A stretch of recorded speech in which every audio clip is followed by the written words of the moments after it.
Jai Hind everyone. We gave a very good start, a very incredible start to the geomorphology. 3 session हमने geomorphology के complete कर लिए हैं. This particular session, हाँ जी, ये जो पर्टिकुलर सेशन है ये हमारा आखिरी सेशन होने वाला है जियोमॉर्फोलॉजी का. बहुत सारे स्टूडेंट्स हैं जिन्होंने सेशन एकदम स्टार्टिंग से लगाए हैं, काफी ज्यादा सेशन को एंजॉय करा है, सारी चीजें यहां पर कवर कर रखी है. बट एक चीज मैं उनसे कहना चाहूंगा, it's how you are starting, how you have started, it not only matters but how you are going to finish it, it also gonna matter. Starting में मैंने आपसे कहा था कि 3 सेशन में मैं आपकी पूरी की पूरी जियोमॉर्फोलॉजी कंप्लीट करवाने वाला हूं. तो 3 सेशन जो स्टार्टिंग के थे, यहां पर मैं उसके अलावा एक एडिशनल सेशन ले रहा हूं because I could have done it then also, but right now I wanted to maintain a very good pace of it and the way incredibly I started geomorphology, I want to end it in a same incredible manner. तो बढ़िया तरीके से अपन लोग यहां पर ये जो session है इसमें जियोमॉर्फोलॉजी को कंप्लीट कर रहे होंगे. बहुत ही मजा आने वाला है ये वाले सेशन में. और यहां पर जितने लोग भी हैं ये जो सेशन है नया देख रहे हैं, मैं उनको बताना चाहूंगा कि यहां पर पूरा का पूरा जीएडी का सिलेबस हम लोग कंप्लीट करने वाले हैं इन this particular batch. The name of the batch is Eklavya batch. बहुत ही इनक्रेडिबल सीरीज ये वाली होने वाली है. स्टार्टिंग के 3 सेशन जिसने भी नहीं देखे हैं वो जाकर देख सकते हो. बाकी ये जो आज का सेशन है उससे एज सच उतना रिलेट नहीं कर रहा है. तो if you have started watching this particular session, so make it continue, watch it, enjoy it, then after that make the proper notes of it. So ये वाले सेशन में उम्मीद कर रहा हूं कि I hope you all are ready for it because we will bloody hell finish it, और एकदम तैयार होगी ये वाले पर्टिकुलर टॉपिक को फोड़ने के लिए. इस पर्टिकुलर टॉपिक में 2 लेवल्स होने वाले हैं. जैसे कि हर सेशन में मैं लेवल्स देते आया हूं, तो ये वाला जो पर्टिकुलर टॉपिक है इसमें जो पहला लेवल होगा, इस लेवल का नाम है पूरा का पूरा हमारी जियोमॉर्फिक प्रोसेस. ठीक है, जितनी भी जियोमॉर्फिक प्रोसेस है, इन जियोमॉर्फिक प्रोसेस को हम लोग एकदम फोड़ रहे होंगे. ठीक है, पूरी जियोमॉर्फिक प्रोसेस कंप्लीट कर लेंगे. और जिन्होंने भी पहले ज्योग्राफी मतलब पहले एनडीए का एग्जाम दिया है और ज्योग्राफी की थोड़ी बहुत तैयारी करी है, उनको पता है जियोमॉर्फिक प्रोसेस कितनी इंपॉर्टेंट है. दूसरी चीज यदि यहां पर मैं आपको बताऊंगा, जो दूसरा लेवल हम लोग कंप्लीट कर रहे होंगे, that will be we will be dealing with the landforms. अलग अलग जो नाम होते हैं ना, लैंड फॉर्म्स यहां पर डील कर रहे होंगे. क्या भैया यहां पर क्वेश्चन नहीं करवाओ क्या? सारे यहां पर प्रीवियस ईयर क्वेश्चन मैं आपको इनके करवा रहा हूं, जिससे आपका कंसेप्चुअल क्लैरिटी बहुत बढ़िया हो जाए और साथ ही में आपकी प्रैक्टिस हो जाए. सो जेंटलमैन, काफी बढ़िया तरीके से ये जो सीरीज है जियोमॉर्फोलॉजी की हम लोग खत्म करने वाले हैं. इसके बाद हम क्लाइमेटोलॉजी स्टार्ट करेंगे. So gentleman, I hope you all are ready. You all are having that fire in the belly and the passion in the heart, the same that I do while taking the session. तो यहां पर geomorphic process के बारे में बात करते हैं. सो gentleman, यहां पर लिखा हुआ है जियो. ठीक है, जियो का मतलब क्या होता है? यू माइट हैव नोन कि जियो का मतलब होता है अर्थ. जियो का मतलब अर्थ होता है. और मॉर्फिक का मतलब होता है चेंजेस. मॉर्फिक मतलब चेंजेस या ट्रांसफॉर्मेशन, या तो चेंजेस बोल दो या फिर ट्रांसफॉर्मेशन. तो जो अर्थ का ओवरऑल कन्फिगरेशन है, अर्थ का ओवरऑल जो कन्फिगरेशन है, उसके अराउंड जो भी चेंजेस आते हैं फिजिकल स्ट्रेस और केमिकल एक्शन की वजह से, उसको क्या कहा जाता है? Geomorphic process. That means the process of bringing about changes in the configuration of the earth surface. मतलब अर्थ के सरफेस के कन्फिगरेशन में चेंजेस लाना फिजिकल स्ट्रेस और केमिकल एक्शन की वजह से on material present on the earth. मतलब अर्थ के ऊपर जो मटेरियल प्रेजेंट है उनमें बहुत सारे चेंजेस आना, इसको हम लोग जियोमॉर्फिक प्रोसेस बोलते हैं. सर समझ में नहीं आया. मैं आपसे देखो एक बात कहना चाहूंगा, जैसे कि यहां पर ये है, ठीक है, ये एक पर्टिकुलर प्लेन एरिया है ना, प्लेटू एरिया अपन मान के चलते, प्लेटू एरिया है. अब ये पठार वाला एरिया है. सर ना तो ये माउंटेन है और ना ही ये प्लेन एरिया है. ठीक है, माउंटेन ऐसे होते हैं और ये ऐसा है. अब मैं आपसे बोलूं कि ये जो माउंटेन है, यहां पर क्या चली, कुछ या तो अर्थक्वेक आ गया, सिनेरियो कुछ ऐसा हो गया कि जिसकी वजह से ये जो चीज है ये टूट गई. ठीक है, ये जो चीज है ये टूट गई. और अब मैं बोलूं यहां पर जो सीन है, ये जो बहकर कैसा हो गया, ये बहकर गया यहां पर और यहां पर आकर इकट्ठा हो गया. ये पूरी चीज इकट्ठी हो गई. तो अर्थ का यहां पर जो कन्फिगरेशन था, अर्थ का सरफेस पहले कैसा था? सर ऐसा था. मगर अब कैसा है? ऐसा है. तो अर्थ के सरफेस में कन्फिगरेशन, मतलब अर्थ का जो कन्फिगरेशन है उसमें चेंज आया. यस सर, बिल्कुल आया. तो इसी प्रोसेस को जियोमॉर्फिक प्रोसेस बोलते हैं. कैसे होता है, कैसे नहीं होता है, सारी चीजें मैं आपको यहां पर समझाने वाला हूं. ठीक है, बिल्कुल भी डरने की जरूरत नहीं है आपको यहां पर. तो पहले ग्लांस में आप डर जाओ ये वाला चार्ट देखकर. ठीक है, जियोमॉर्फिक प्रोसेस 2 प्रकार की होती हैं, एंडोजेनिक प्रोसेस और एक्सोजेनिक प्रोसेस. ठीक है, ये जो फोर्सेस हैं, एंडोजेनिक फोर्सेस और एक्सोजेनिक फोर्सेस, इसमें जो एंडोजेनिक है ये 2 कैटेगरी में डिवाइडेड है, डायस्ट्रॉफिज्म और कैटास्ट्रॉफिज्म. जो डायस्ट्रॉफिज्म है इसमें 2 प्रोसेस आती हैं, एपियरोजेनिक और ओरोजेनिक. और जो कैटास्ट्रॉफिज्म है इसमें भी 2 आती हैं, वोल्केनिज्म एंड अर्थक्वेक. ठीक है, अब जो एक्सोजेनिक है इसमें 4 आती हैं, that is weathering, mass movement, deposition and erosion. मैं अपनी तरफ से ये लेट कर रहा हूं कि आपको यहां से कुछ भी समझ में नहीं आया. ठीक है, अब एक एक फोर्स करके अपन यहां पर डिस्ट्रॉय करेंगे और ये जो टॉपिक है इसको कंप्लीट कर देंगे। ठीक है, स्टार्टिंग विथ यहां पर जितने भी आप प्रीवियस ईयर क्वेश्चन है आप स्टार्ट में देख सकते हो, ये सारे के सारे प्रोसेस आप यहां पर कंप्लीट करने वाले हो और खुद से जितने भी यहां पर प्रीवियस ईयर क्वेश्चन है आप कंप्लीट कर रहे होगे। ये जितने भी वर्ड होते हैं ना, denudation, diastrophism, endogenic process, mechanical weathering, chemical weathering, hydration, oxidation, chemical weathering, mass wasting, erosion, weathering, crystallization, सारी चीजें यहां से आपको क्लियर होने वाली, जो कि बहुत इंपॉर्टेंट है। प्रीवियस ईयर क्वेश्चन जो रिफ्लेक्ट कर रहे हैं आपकी स्क्रीन के ऊपर वो क्लियरली बता रहे हैं कि ये जो टॉपिक है ये कितना इंपॉर्टेंट है। तो without wasting any more time let's talk about the process which is involved in the geomorphic process. तो दो प्रकार की जियोमॉर्फिक प्रोसेस हैं। ठीक है, अब इन जियोमॉर्फिक प्रोसेस को कहीं ना कहीं से एनर्जी की जरूरत होगी। ये जो जियोमॉर्फिक प्रोसेस है, इन जियोमॉर्फिक प्रोसेस को एनर्जी की जरूरत होगी। बिल्कुल सर, एनर्जी की जरूरत होगी। अब ये जो एनर्जी है ये इनसाइड दी अर्थ भी हो सकती है, ठीक है, और अर्थ के बाहर से भी हो सकती है। मतलब कि इसका जो सोर्स है एनर्जी का, ये अर्थ के अंदर से भी निकल सकता है और बाहर से भी निकल सकता है। ठीक है, दो चीजें हैं। अब यदि यहां पर ये जो एनर्जी का सोर्स है अंदर से निकलेगा तो इसको हम लोग क्या बोलेंगे? इसको बोलेंगे endogenic. We will be calling it endogenic forces. ठीक है, और जो आउटसाइड से निकलेगा इसको हम लोग क्या बोलेंगे? एक्सोजेनिक। नाम से आप समझ सकते हो, इसको बोलेंगे exogenic. Now gentleman, if you listen to me carefully, endo का मतलब एब्जॉर्ब, मतलब अंदर। एंडोसाइटोसिस आपने एक प्रोसेस पढ़ी होगी बायो में, जिसमें जो अमीबा होता है वो फूड मटेरियल को with the process with the help of the its membrane pseudopods, वो उसको एंगल्फ करना, मतलब अंदर करना, वही इनसाइड। और एक्सटीरियर मतलब आप समझ गए होगे, बाहर। ठीक है, अब मेरी बात सुनो, ये जो कोई भी जियोमॉर्फिक प्रोसेस है इसको एनर्जी की जरूरत होगी। अब ये जो एनर्जी है ये अंदर से भी लग सकती है और बाहर से भी लग सकती है। अब ये जो एनर्जी है एक फोर्स जनरेट करेगी। ठीक है, एक फोर्स जनरेट करेगी। तो ये जो एनर्जी यदि अंदर से निकल रही है और अंदर से एनर्जी निकलने के बाद एक अंदर से फोर्स जनरेट होगा तो इसको बोलेंगे endogenic force. They are called the endogenic forces. इनको प्रोसेस भी कहा जाता है और इनको बोलेंगे एक्सोजेनिक फोर्सेस। इनको प्रोसेस भी कहा जाता है, मतलब एंडोजेनिक प्रोसेस भी कह सकते हो, एक्सोजेनिक प्रोसेस भी कह सकते हो, या आप एंडोजेनिक फोर्सेस, एक्सोजेनिक फोर्सेस भी कह सकते हो। ठीक है, दो में क्लियर है? बिल्कुल सर। अब इन दोनों के बीच का पहले अपन डिफरेंस देख लेते हैं। देखो, जो एंडोजेनिक फोर्सेस हैं they are the internal forces. ठीक है, अंदर है, अंदर वाली फोर्सेस हैं। और ये क्या है? अंदर वाली फोर्सेस, मतलब विद इन दी अर्थ। यहां पर इनकी एनर्जी जो है यहां से रिलीज होती है। यदि अपन एक्सोजेनिक फोर्स की बात करें तो these are the external forces, मतलब बाहर की फोर्सेस हैं ये। ठीक है, एंड यहां पर जो सीन है यहां पर कैसे चलता है? With in the earth atmosphere, मतलब अपन अर्थ के सरफेस की बात कर रहे हैं। अर्थ ये, अब तुम बोलोगे सर एक्सोजेनिक तो मतलब अर्थ के बाहर होता है, तो अर्थ ये है। और अर्थ के यदि एटमॉस्फेयर की बात करेंगे तो वो तो अर्थ से यहां पर बाहर है ना, ये एटमॉस्फेयर तो अर्थ से तो बेसिकली बाहर है ना। तो यहां पर with in the earth atmosphere मतलब अर्थ एटमॉस्फेयर के अंदर, मतलब अर्थ से बाहर। समझ में आया? तो ये जो एक्सोजेनिक फोर्सेस हैं these are the internal forces और ये एक्सटर्नल फोर्सेस हैं। ये विद इन द अर्थ है और ये with in the earth atmosphere है। अब मेरी बात ध्यान से सुनना, ये जो एंडोजेनिक फोर्सेस हैं, ये जो एंडोजेनिक फोर्सेस है ना, ये क्या करते हैं मैं आपको बता रहा हूं। जैसे कि अंदर से एनर्जी जनरेट हुई, तो ये जैसे ये माउंटेन है, ठीक है, ये माउंटेन है, ठीक है, ये माउंटेन है, ये पूरा ऐसा माउंटेन बना हुआ है। अब ये जो माउंटेन है और यहां पर क्या है? ये गड्ढा है, खड्डा है। ठीक है, अब ये पूरा ऐसे नीचे बना हुआ है, ये पूरा का पूरा सीन मैंने आपको बता दिया। अब एंडोजेनिक फोर्सेस की वजह से पता क्या होगा? ये जो माउंटेन है ना, इसका जो एलिवेशन है वो क्या होगा? वेयर डाउन होगा, मतलब टूट जाएगा। अब ये जो इसकी चीजें हैं यहां पर आकर डिपोजिट हो जाएंगी। ठीक है, यहां पर आकर डिपोजिट हो जाएंगी। समझ में आया?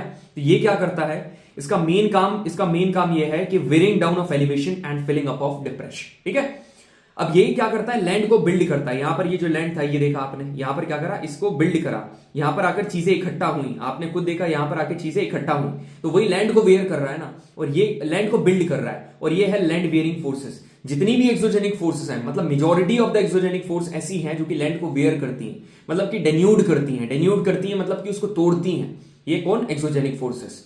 अब एनर्जी के सोर्स की बात करेंगे जो कि मोस्ट इंपॉर्टेंट है। तो एंडोजेनिक के जो एनर्जी सोर्स होते हैं ना, ये एंडोजेनिक फोर्सेस में, जो एंडोजेनिक फोर्सेस के लिए जो एनर्जी इनको यहां से मिलती है वो कहां से मिलती है? Radio active elements. जितने भी रेडियो एक्टिव एलिमेंट्स प्रेजेंट है, ये जो रेडियो एक्टिव एलिमेंट्स क्या करते हैं? एंडोजेनिक फोर्सेस को एनर्जी प्रोवाइड करता है। प्रीमोडियल हीट, प्रीमोडियल हीट का मतलब क्या है? देखो, पहली बात तो अर्थ का जो मेंटल है उसमें बहुत सारे रेडियो एक्टिव एलिमेंट्स प्रेजेंट है। ये रेडियो एक्टिव एलिमेंट्स बहुत सारी एनर्जी जिस फोर्सेस को देते हैं उनका नाम है एंडोजेनिक फोर्सेस। अब यदि जिस टाइम पर अर्थ का फॉर्मेशन हो रहा था उस टाइम पर जितनी भी अर्थ ने एनर्जी इकट्ठी कर रखी है ना, उस टाइम से अभी तक, तो अर्थ जब बन रही थी उस टाइम पर जितनी भी हीट थी अभी तक, उसको हम लोग बोलते हैं प्रीमोडियल हीट। ये भी इसको एनर्जी देती है। और रोटेशन और tidal friction is one of the source to give the energy to endogenic forces. ठीक है, अब यहां पर एक्सोजेनिक फोर्स की बात करें, just level the part of the earth surface. ये जो एक्सोजेनिक फोर्सेस हैं, ये क्या करते हैं, अर्थ सरफेस के पार्ट को लेवल करते हैं, ठीक है। इनको यदि बात करेंगे, इनके एनर्जी सोर्सेस क्या क्या है, what are the energy sources of exogenic forces, main है सन, याद रखना इसका मेन है सन। और दूसरा टेक्टोनिक एक्टिविटीज, जो मैंने आपको टेक्टोनिज्म पढ़ाया, उससे जितना भी स्लोप क्रिएट होता है ना, वो भी यहां पर करता है। तो मेन तीन चीजें हैं, radio active elements, primordial heat, rotational and tidal friction, और एक्सोजेनिक का क्या है यहां पर सन, ठीक है। अब मेरी बात ध्यान से सुनो, इनको थोड़ा अच्छे से पढ़ते हैं। देखो, एंडोजेनिक मतलब कि अंदर से एनर्जी निकल रही है, एक्सोजेनिक मतलब बाहर से एनर्जी निकल रही है। अंदर से मतलब क्या क्या है, एक तो तुम्हारे रेडियो एक्टिव एलिमेंट्स, ठीक है, रेडियो एक्टिव एलिमेंट्स, ठीक है सर, रेडियो एक्टिव एलिमेंट्स। दूसरा यहां पर क्या हो जाएगा sir, radio active elements, primordial heat, ठीक है, प्रीमोडियल यहां पर हीट हो गया। प्रीमोडियल हीट के बाद यहां पर क्या हो जाएगा, टाइडल, ठीक है, यहां पर टाइडल फ्रिक्शन। यहां पर ये जो टाइडल फ्रिक्शन अपन ने रोटेशनल और टाइडल फ्रिक्शन पढ़ा है ना, और इसकी मेन बात करेंगे ना, तो इसका मेन क्या हो जाएगा, सन, ठीक है, स्लोप सन, और दूसरा स्लोप भी हो सकता है, मगर मेन क्या है, सन। तो सन एनर्जी किसको देता है, अपना एक्सोजेनिक फोर्सेस को, ठीक है, क्लियर है, बिल्कुल सर। दूसरी इंपॉर्टेंट चीज बस ये याद रखना कि एंडोजेनिक फोर्सेस क्या करते हैं, ये एलिवेशन को तोड़ते हैं, और जो डिप्रेशन है, ठीक है, उसको क्या करते हैं, भरते हैं, ठीक है, एलिवेशन को तोड़ते हैं और डिप्रेशन को भरते हैं। एक्सोजेनिक फोर्सेस का क्या है कि भाई ये इनका काम है, भरने का काम नहीं है, ठीक है, ये इनका काम है बिल्ड करना, ठीक है, इनका काम है बिल्ड करना, ठीक है, और इनका काम क्या है, डिस्ट्रॉय करना, मतलब वियर डाउन करना, इनका काम है वियर डाउन करना, ठीक है, बिल्कुल सर, सब कुछ समझ में आ गया, अब आगे बढ़ते हैं, ठीक है। अब मेरी बात ध्यान से सुनना, मैं आपको कुछ चीज बताना चाहूंगा। सबसे पहले अपन एक्सोजेनिक फोर्स पढ़ेंगे, उसके बाद अपन एंडोजेनिक के ऊपर आएंगे। तो एक्सोजेनिक फोर्सेस की बात करते हुए मैं आपको कुछ बढ़िया तरीके से यहां पर एक्सोजेनिक फोर्स पूरी याद करवाने वाला हूं। मेरी बात ध्यान से सुनना। यदि कोई एक पत्थर है, ध्यान से सुनना, यहां पर मैं क्या बनाता हूं, एक माउंटेन बनाता हूं, ठीक है, एक हिली रीजन बनाता हूं, ठीक है, ये पूरा एक हिली रीजन है, ठीक है। अब इसके ऊपर क्या है, यहां पर इसके ऊपर रखा हुआ है पत्थर, ठीक है, यहां पर रखा हुआ है ये पत्थर, ठीक है, ये पत्थर रखा हुआ है, ये कुछ ज्यादा ही बड़ा बना दिया मैं मान रहा हूं, ठीक है, इसको थोड़ा छोटा बना दे रहा हूं, ये पूरा पत्थर है, ठीक है, ये पत्थर पूरा यहां पर, ठीक है। अब ये पत्थर क्या है, ये पत्थर यहां पर ऊपर है सन, यहां पर सन ने यहां पर बहुत ज्यादा इसको हीट दी, ठीक है सर। अब ऊपर से यहां पर क्या हुई, बारिश, बहुत ज्यादा बारिश हुई, है ना, सन ने हीट दी और यहां पर बारिश भी हुई। इन सभी की वजह से ना ये जो पत्थर है, ये क्या गया, ये गया टूट, ठीक है, पत्थर क्या हो गया, ब्रेक हो गया। अब जब पत्थर ब्रेक हुआ ना, तो ये जो पत्थर ब्रेक होने की वजह से अब ये पत्थर कहां, नीचे गिर गया, ठीक है, नीचे गिर गया। अब नीचे गिरने के बाद ना, नीचे जब ये गिरा, तो अब इसका जब ये नीचे गिरा तो इसका क्या हुआ, मूवमेंट हुआ, ओके सर, यहां पर क्या हुआ, मूवमेंट हुआ, पूरे के पूरे मास का मूवमेंट हुआ, ठीक है सर। अब जब ये नीचे गिरा, इसके जो टुकड़े हैं, ये मतलब ये ऐसा जो जितने भी पार्ट हैं, ये जो नीचे गिरे, ये एक जगह से दूसरी जगह क्या हो जाएंगे, ट्रांसफर, कोई भी लेकर चला जाएगा। यहां से फॉर एग्जांपल नदी बहने लगी, ठीक है, नदी बहने लगी, तो ये क्या करेगी, इनको साथ में लेकर चली जाएगी, ठीक है, ये साथ में लेकर चली जाएगी, ये जितनी भी चीजें हैं ये क्या हो जाएंगी, ट्रांसफर हो जाएंगी। तो यहां पर जो तीसरी चीज है जो कि बहुत इंपॉर्टेंट है, वो क्या है कि यहां पर ट्रांसफर हो गए, ठीक है, तीसरी बार में ट्रांसफर हो गए।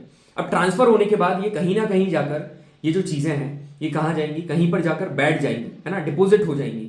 आखिरी में जाकर ये ट्रांसफर होने के बाद ये क्या हो गई, डिपोजिट हो गई, मतलब आखिरी में जाकर ये इकट्ठी हो गई। तो चौथा आप क्या बोलोगे, ये डिपोजिट हो गई, यहां पर डिपोजिट हो गई। अब मेरी बात ध्यान से सुनना भाई, पत्थर का यहां पर ब्रेक होना, ध्यान से सुनना, लिसन टू मी केयरफुली, पत्थर का यहां पर ब्रेक होना, इसको कहा जाता है वेदरिंग, ठीक है, इट इज कॉल्ड वेदरिंग, ठीक है। मूवमेंट होना, ऊपर से नीचे गिरना ग्रेविटी के इन्फ्लुएंस में, इसको मास मूवमेंट कहा जाता है, या तो फिर मास वेस्टिंग कहा जाता है, कुछ भी बोल दो, मास मूवमेंट या मास वेस्टिंग। इसका एक जगह से दूसरी जगह ट्रांसफर होना due to the action of wind, water and other agents, इसको कहा जाता है इरोजन, ठीक है, इसको, इस मूवमेंट को इरोजन कहा जाता है। और किसी दूसरी जगह जाकर डिपोजिट हो जाना, इसको कहा जाता है डिपोजिशन, ठीक है। बढ़िया है, समझ में आया चारों प्रोसेस, यही चारों प्रोसेस आपकी एक्सोजेनिक, ठीक है। अब यहां पर देखो वेदरिंग, वेदरिंग का मतलब सर आपने बताया है कि रॉक का टूटना, बिल्कुल रॉक का टूटना होता है। अब थोड़ी अच्छी टर्मिनोलॉजी में देख लें, मतलब कि chemical decomposition and the mechanical disintegration of the rocks, ठीक है, by the actions of the atmosphere और by the processes which are involved in it, इसको वेदरिंग कहा जाता है। मतलब कि बेसिक तो ये होता है कि breaking down of the rocks, ठीक है, रॉक्स का ब्रेकडाउन होना on the surface of the earth. मगर ऐसे बात करोगे ना, so it is the mechanical disintegration और केमिकल डिकम्पोजिशन, मैकेनिकली डिसइंटीग्रेट होना और केमिकली डिकम्पोज होना of rocks through the actions of various elements of weather and climate, इसको वेदरिंग कहा जाता है। तीन प्रकार की यहां पर वेदरिंग होती है, केमिकल वेदरिंग, फिजिकल वेदरिंग और बायोलॉजिकल वेदरिंग। केमिकल वेदरिंग में वो सारे जो केमिस्ट्री के वर्ड्स आते हैं वो सारे ऐड कर दो, ये सारे एग्जांपल है केमिकल वेदरिंग के। ये डायरेक्टली एनडी एग्जाम में पूछे जाते हैं कि इसमें से कौन सा एग्जांपल है जो कि केमिकल वेदरिंग में आता है। तो solution, carbonation, hydration, oxidation, reduction, ये सारे के सारे दे कम अंडर केमिकल वेदरिंग। यदि फिजिकल वेदरिंग की बात करेंगे ना, तो फिजिकल मतलब फिजिकली टूटना, डिसइंटीग्रेट होना कोई चीज का, ठीक है, इसको मैकेनिकल वेदरिंग भी कहा जाता है। तो ये जो फिजिकल वेदरिंग है, इसके लिए पर्टिकुलर याद रखना, कोई ना कोई फोर्स तो यहां पर लगेगा, कुछ ना कुछ फोर्स यहां पर लगेगा। अब यहां पर फोर्स कुछ भी हो सकते हैं, मल्टीपल टाइप के, ग्रेविटेशनल फोर्स भी हो सकता है, ठीक है, और भी वाटर का प्रेशर हो सकता है, ये ना मल्टीपल प्रकार के फोर्स हो सकते हैं, मगर मेजरली यहां पर ग्रेविटेशन फोर्स। अब मैं यहां पर एक प्रकार का आपको फिजिकल वेदरिंग का फिनोमेना समझा रहा हूं, मेरी बात ध्यान से सुनना। जैसे कोई एक पर्टिकुलर रॉक है, ठीक है सर, ये रॉक है ना, अब ये बारिश की वजह से ये रॉक में क्या हुआ, पानी भरा गया, ठीक है, यहां पर ऐसा कर करके पानी भरा गया। अब यहां पर पानी भरा गया तो अब दो चीजें इसके ऊपर पड़ रही थी। पहली क्या, पहली तो इसके ऊपर पड़ रहा था सन का टेम्परेचर, ठीक है, सन का टेम्परेचर, और दूसरा क्या हो रहा था, ये जो वाटर का प्रेशर लग रहा था। दो चीजें हैं, एक तो सन का टेम्परेचर और दूसरा प्रेशर, मतलब ये एक तो टेम्परेचर और वाटर का प्रेशर। तो अब धीरे धीरे टेम्परेचर की वजह से ये जो पत्थर है ये क्या हो जाएगा, एक्सपांड हो जाएगा, और पानी भी ऊपर से प्रेशर लगा रहा है, जिसकी वजह से ये जो रॉक है ना, ये क्या हो जाएगा, फ्रैक्चर हो जाएगा, रॉक यहां पर फ्रैक्चर हो जाएगा। इसको कहा जाता है क्या, rock fracture, it's called rock fracture. अब मेरी बात ध्यान से सुनना, यही टेम्परेचर का एक दूसरा एग्जांपल है जिसको कहा जाता है exfoliation, it is called exfoliation. ये जो एक्सफोलिएशन है ना मेरे भाई, ये है रिजल्ट, प्रोसेस नहीं है, ये एक रिजल्ट है, प्रोसेस नहीं है। अब मेजर कारण क्या है एक्सफोलिएशन के, टेम्परेचर का बढ़ना और कम होना। टेम्परेचर के बढ़ने और कम होने की वजह से यहां पर जो पत्थर है वो क्या हो जाता है, उसका डेन्यूडेशन चालू हो जाता है, मतलब वो लेयर बाय लेयर निकलने लगता है, टूटने लगता है। तो अब मेरी बात ध्यान से सुनना, जब टेम्परेचर ज्यादा रहेगा, जब सनलाइट ज्यादा रहेगी, तब वो जो पत्थर है वो एक्सपांड करेगा, मगर रात के समय जब टेम्परेचर कम होगा तो ये पत्थर कॉन्ट्रैक्ट करेगा। एक्सपांशन कंट्रैक्शन, एक्सपांशन कंट्रैक्शन, धीरे धीरे करके वो जो पत्थर है वो लेयर बाय लेयर निकल जाएगा। मगर मेजर यदि आपसे पूछे कि एक्सफोलिएशन होता किसकी वजह से है, तो मेजर कारण इसका ये है, ये होता है हाई टेम्परेचर की वजह से। ये किसकी वजह से होता है, ये होता है हाई टेम्परेचर की वजह से, ठीक है। High temperature is the major reason for this. अब यहां पर फिजिकल वेदरिंग दोनों समझ में आ गया भैया, कोई ना कोई फोर्स लगेगा। दो मेजर एग्जांपल आपने बहुत ही शानदार हमारे को, एक रॉक फ्रैक्चर बता दिया और एक एक्सफोलिएशन बता दिया, मजा आ गया, खुश हो गए। अब यहां पर बायोलॉजिकल वेदरिंग, बायोलॉजिकल वेदरिंग तुमने देखा होगा, मिट्टी वगैरह का टूटना, है ना, बरोइंग होना। तो जितने भी सुनना, बायोलॉजिकल वेदरिंग ऐसी weathering which is being done because of earthworm, rodent, termites, उसको बायोलॉजिकल वेदरिंग कहा जाता है। और इसमें क्या प्रोसेस इन्वॉल्व होती है, एक होती बरोइंग और एक होती वेजिंग। वेजिंग का मतलब बेसिकली टूटना, और बरोइंग वो सॉइल में पूरा सॉइल का फर्टिलाइज वगैरह होना, ठीक है, उसको बरोइंग कहा जाता है। बिल्कुल सर, क्लियर आ गया। अब इतनी चीज होगी, ठीक है, बढ़िया तरीके से मैंने आपको बता दिया। और ये जो वेदरिंग है ना, ये जो वेदरिंग प्रोसेस है, ये यार सॉइल फॉर्मेशन के लिए बहुत इंपॉर्टेंट है, सॉइल फॉर्मेशन के लिए क्रूशियल है, मैं बोलूंगा soil formation crucial for soil formation, ठीक है, सॉइल फॉर्मेशन के लिए क्रूशियल है। अब आगे बढ़े, बिल्कुल सर आगे बढ़ते हैं। यहां पर कुछ प्रोसेस हैं, इसके आंसर आप करोगे। The process whereby certain minerals absorb water and expand and change is called, मतलब एक ऐसी प्रोसेस जिसमें कुछ जो मिनरल्स हैं ये क्या करते हैं, पानी को एब्जॉर्ब करते हैं और एक्सपांड करते हैं और चेंज करते हैं। इसको क्या बोलते हैं, क्या ऑक्सीडेशन बोलेंगे क्या, नहीं, ये तो ऑक्सीजन से रिलेटेड है। क्या इसको कार्बन बोलेंगे क्या, नहीं, ये तो कार्बन से रिलेटेड है। क्या हाइड्रोलाइसिस, हाइड्रेशन, ये दोनों पानी से रिलेटेड है, मगर लाइसिस का मतलब क्या होता है, टूटना, इसको टूटना बोलते हैं। मगर यहां पर एक्सपांड होना, यहां पर एक्सपांड करना है, तो इसका आंसर है हाइड्रेशन। समझ में आया, बिल्कुल सर समझ में आया, ठीक है। दूसरा क्वेश्चन यहां पर क्या बोल रहा है, one of the following is likely to be more prevalent form of weathering in hot tropical desert. याद रखना, हॉट ट्रॉपिकल डेजर्ट, जो डेजर्ट होते हैं ना जहां पर खूब ज्यादा टेम्परेचर रहता है, ऐसे डेजर्ट, ठीक है, ऐसे डेजर्ट जहां पर बहुत ज्यादा टेम्परेचर होता है, ठीक है, यहां पर जो टेम्परेचर होता है, हवाएं खूब चलती हैं, तो ये जो यहां पर जो सेंड प्रेजेंट है ना, वो एक जगह से दूसरी जगह मूव होती रहती है। तो फिजिकली मूव होगी ना, मैकेनिकली मूव होगी ना, तो इसको फिजिकल वेदरिंग मतलब मैकेनिकल वेदरिंग कहा जाता है, ठीक है, बिल्कुल sir. Chemical weathering of rocks is much greater in a place with, मतलब जो केमिकल वेदरिंग है पत्थर की, ये ज्यादा कहां पर होती है जेंटलमैन, केमिकल वेदरिंग पता, जो गर्म और उमस वाली जगह होती है, जहां पर गर्मी भी बहुत होती है और उमस भी बहुत होती है, that means hot and humid climate में केमिकल वेदरिंग बहुत ज्यादा होती है। मजा आया? Let me have a few sips of water then we will enjoy the session later. चलो आगे बढ़े। सो जेंटलमैन, इसी तरीके से आपको पढ़ना है, गो फॉर फास्टेग बैच, सारी इंफॉर्मेशन आपको एप्लीकेशन के ऊपर मिल जाएगी, ठीक है। इस बैच के बारे में अपन बात करते रहेंगे, मगर पहले भी अपन पढ़ाई के ऊपर फोकस करते हैं। सारी एडवांटेज तो आपको पता है यार फास्टिक बैच की, क्या ही बताएं, ठीक है। चलो, मास मूवमेंट, ठीक है। मास मूवमेंट का मतलब क्या होता है, ये जो ऊपर पत्थर रखा हुआ है ना, ये ऊपर पत्थर, ये टूट कर नीचे नीचे गिरना, वो जो ऊपर पत्थर रखा था ना वो नीचे गिरना, इसको मास मूवमेंट कहा जाता है। तो सर बिल्कुल पढ़ते हैं। मास मूवमेंट का मतलब ये होता है कि transfer of mass of rocks debris, मतलब रॉक डेब्रीज का डाउन द स्लोप, ऊपर से नीचे आने का जो मूवमेंट होता है under the direct influence of gravity. Gravity के जो डायरेक्ट इन्फ्लुएंस में डाउन द स्लोप जो रॉक डेब्रीज है उसका मास जब ट्रांसफर होता है, इसको हम लोग मास मूवमेंट बोलते हैं। कोई अदर जियोमॉर्फिक एजेंट जैसे कि विंड, रनिंग वाटर, ग्लेशियर इसमें पार्टिसिपेट नहीं करता है। यहां पर मास मूवमेंट सिर्फ और सिर्फ काय की वजह से होती है, only under direct influence of gravity. अब एक बात मैं आपको पूछना चाहूंगा कि ये जो माउंटेन था, अपन ने माउंटेन बनाया था, और इस माउंटेन के ऊपर अपन ने क्या एक पत्थर रखा था, बिल्कुल सर, यहां पर एक पत्थर रखा था, और ये जो नीचे ओवरऑल था यहां पर क्या था, ये माउंटेन था। अब सीन ऐसा है कि मैं आपसे एक क्वेश्चन पूछना चाहूंगा, क्या ये ब्रेक डाउन होगा तभी नीचे गिरेगा क्या, या फिर बिना ब्रेक डाउन हुए नीचे भी गिर सकता है? यार ग्रेविटी के ऊपर है सब कुछ खेल, तो ये बिना ब्रेक डाउन होकर भी नीचे गिर सकता है, मगर यदि ये ब्रेक डाउन हो जाएगा तो इसके लिए गिरने के लिए और भी अच्छा रहेगा। तो वही चीज है, कोई भी चीज प्री रिक्विजिट है। फॉर एग्जांपल मैं यदि आपसे बोलूं कि पढ़ाई के पहले प्रॉपर सिटिंग जरूरी है, मतलब प्रॉपर लाइट सोर्स जरूरी है, तो मैं क्या बोलूंगा, proper light source is a prerequisite for study. तो in the same manner weathering is not a prerequisite for mass movement, मतलब वेदरिंग जरूरी नहीं है मास मूवमेंट के लिए, हो रही है अच्छी बात है, दैट मींस हो रही है तो it adds the mass movement, उसको हेल्प करती है, मगर जरूरी नहीं है कि टूटेगा तो ही नीचे गिरेगा, क्योंकि इसको तो ग्रेविटी की जरूरत है ना मेरे भाई। ग्रेविटी नहीं होगी तब भी वो तो ग्रेविटी नहीं होगी तब वो नहीं गिरेगा, यदि ग्रेविटी है तो गिर जाएगा। अब वो चाहे टूटे चाहे नहीं टूटे, टूटेगा तो अच्छी बात है, नहीं टूटेगा तो वैसे गिर जाएगा, ठीक है। अब दो प्रोसेस, ठीक है, ऊपर से नीचे गिरा, अब नदी आई, नदी ने उसको उठाकर ले गई कहीं दूर, इसको कहा जाता है इरोशन, इसका कहा जाता है इरोशन। एक तो उठाना मतलब एक्वायर करना, ठीक है, एक्वायर करना, और एक्वायर करने के बाद ट्रांसफर करना, इसको कहा जाता है मेरे भाई इरोशन। क्या होता है आगे बढ़े, देखो। अब इरोशन का मतलब होता है acquisition, acquisition and transportation of the rock debris. Debris का मतलब पैबल्स, सेडिमेंट्स, टुकड़े, मटेरियल्स, जो बोलना है वो बोल दो। जब एक बड़ा सा massive rock, listen to me carefully, when a massive rock, बड़ा सा rock break into smaller fragments, बड़ा रॉक छोटे छोटे फ्रेगमेंट्स में टूट जाता है, उसके बाद जैसे जियोमॉर्फिक एजेंट है जैसे कि विंड, रनिंग वाटर और ग्लेशियर, है ना, वेव्स, ग्राउंड वाटर, ये जितने भी हैं ये क्या करते हैं, उसको ट्रांसपोर्ट कर देते हैं दूसरी जगह पर। जब ये सारी चीज उसको अलग अलग जगह पर ट्रांसपोर्ट कर देती है ना, इसको कहा जाता है इरोशन।